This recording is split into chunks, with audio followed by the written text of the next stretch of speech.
नमस्कार, मैं रिया और आप देख रहे हैं डॉक्टर साहिब। डॉक्टर साहिब की आज के इस वीडियो में हमारे साथ मौजूद हैं डॉक्टर प्रीति अरोड़ा, जो कि बिहार की जानी मानी स्त्री रोग विशेषज्ञों में से एक है। तो डॉक्टर साहिबा, सबसे पहले आपका बहुत बहुत स्वागत है। जी धन्यवाद। डॉक्टर साहिबा, हमारे पास एक सवाल आया है, आपसे जानना चाहते हैं कि उनकी वाइफ प्रेग्नेंट थी और प्रेगनेंसी के तीसरे महीने पे जब अल्ट्रासाउंड कराया गया तो पता चला कि बच्चे के सर में जो है हड्डी नहीं है। तो इसका कारण क्या हो सकता है और क्या बच्चे को आगे जो है रखा जा सकता है? ये सवाल आपने जो मुझसे पूछा रिया जी, ये एक्चुअली न्यूरल ट्यूब डिफेक्ट से संबंध रखता है। ये एक्चुअली प्रेगनेंसी में यूजुअली महिलाओं को बोला जाता है कि कुछ अल्ट्रासाउंड्स, क्योंकि अब जो है पहले ज़माने में क्या होता था कि जब हम लोग गायनेकोलॉजिस्ट पेशेंट को स्क्रीन करते थे तो प्रेगनेंसी के अंत की तरफ ज़्यादा अल्ट्रासाउंड कराते थे। लेकिन अब जो है एकदम बोलते हैं कि पिरामिड हैज़ चेंज्ड। आज हम लोग की भाषा में बोला जाए कि अब शुरुआती दौर में मरीज के हम लोग ज़्यादा अल्ट्रासाउंड कराते हैं टू नो कि जैसे एक्टोपिक प्रेगनेंसी। सबसे पहले जब महिला मेरे पास आएगी, कोई गर्भवती महिला, और वो बोलेगी कि मतलब मैं प्रेग्नेंट हूँ या मेरा पीरियड मिस हुआ है, तो हम लोग एक अल्ट्रासाउंड कराते हैं ये जानने के लिए कि जो गर्भ धारण किया है उन्होंने, वह गर्भाशय के अंदर है, कहीं अंडाशय या ट्यूब में ना चला गया हो, यानी एक्टोपिक प्रेगनेंसी नहीं हो। तो एक्टोपिक प्रेगनेंसी को रूल आउट करने के लिए पहला स्कैन होता है। फिर दूसरा स्कैन कराया जाता है कि अगर वो बहुत अर्ली वीक्स में है और बच्चे की हार्ट बीट नहीं दिख रही है उस समय, तो हार्ट बीट कंफर्म करने के लिए अल्ट्रासाउंड कराया जाता है। तीसरा अल्ट्रासाउंड जो हम लोग महिलाओं को बोलते हैं वो है तीसरे महीने पे किया जाने वाला अल्ट्रासाउंड, यानी लेवल 1 स्कैन। ये यूजुअली 11 से 13 हफ्ते 11 to 13.2 13.6 वीक्स तक ये किया जाता है।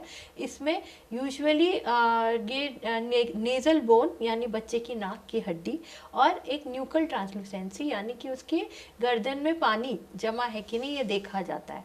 ये दोनों जो सॉफ्ट मार्कर हैं, अल्ट्रासाउंड मार्कर्स हैं, और प्लस मदर का एक ब्लड टेस्ट करते हैं डुअल मार्कर, जिसमें कि वो जेनेटिक स्क्रीनिंग होती है। ये दोनों को कंबाइंड टेस्ट बोला जाता है।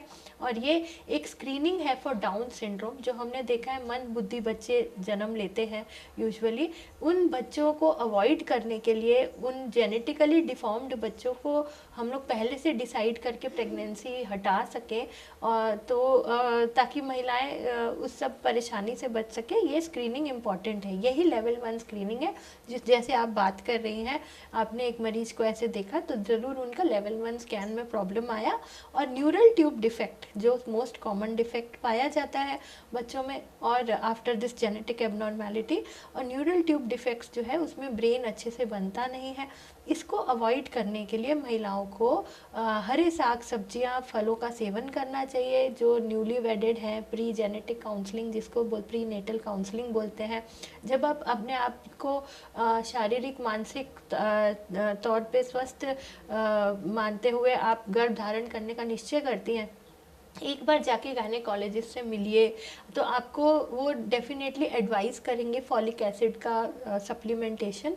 ये एक टैबलेट है, छोटी सी गोली है, एक फिक्स्ड डोज में प्रोवाइड की जाती है, जो कि प्रेगनेंसी धारण करने से 1 महीना पहले से अगले 3 महीने तक, यानी कि टोटल 4 मंथ्स का कवर हुआ। प्रेगनेंसी जब हमने डिसाइड किया उससे 1 महीना पहले से हम खा रहे हैं और आने के भी 3 महीने बाद तक हम खा रहे हैं, क्योंकि वही टाइम ऑर्गन बनने का है।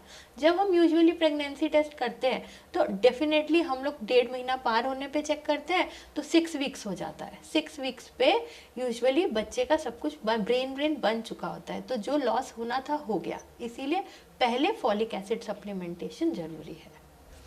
तो अगर इस बच्चे में अगर कोई समस्या है तो इस तरीके के बच्चे को अबॉर्ट करना ही निश्चित तौर पे सही, क्योंकि हमारा एम सिर्फ गर्भ धारण करना नहीं है। एक स्वस्थ शिशु को, स्वस्थ माँ स्वस्थ शिशु, यही हम लोग का एम होना चाहिए। गर्भ से अगर माँ को रिस्क है या फिर उस गर्भ को ही रिस्क है तो उसको आगे कंटिन्यू नहीं करना चाहिए। आजकल दवाएं उपलब्ध है, उससे उसे टर्मिनेशन करना पड़ता है। हाँ, निश्चित तौर पे अगर 3 मंथ प्रेगनेंसी है तो सर्जिकल इंटरवेंशन यानी DNC करना पड़ेगा। तो उसके लिए आपको मेंटली प्रिपेयर्ड होना पड़ेगा, क्योंकि 9 महीने की और उसके बाद की यातना से तो ये बेहतर है। राइट। हाँ तो शुक्रिया डॉक्टर साहिबा जो आपने बताया, इसके बारे में जानकारी दी, उसके लिए बहुत बहुत शुक्रिया जी, धन्यवाद। तो आप डॉक्टर प्रीति अरोड़ा को सुन रहे थे, जिन्होंने हमारे साथ साझा की है कि पहला जब स्क्रीनिंग कराया जाता है तीसरे महीने पर, तो उसमें कारण अगर कुछ समस्या आती है, बच्चे के ब्रेन से जुड़ी अगर कोई समस्या आती है तो क्या करना सही रहेगा। इस विषय में आप क्या सोचते हैं कमेंट कर ज़रूर बताएं। चैनल को सब्सक्राइब कर ले, फेसबुक पेज को लाइक कर ले। वीडियो देखने के लिए आपका शुक्रिया।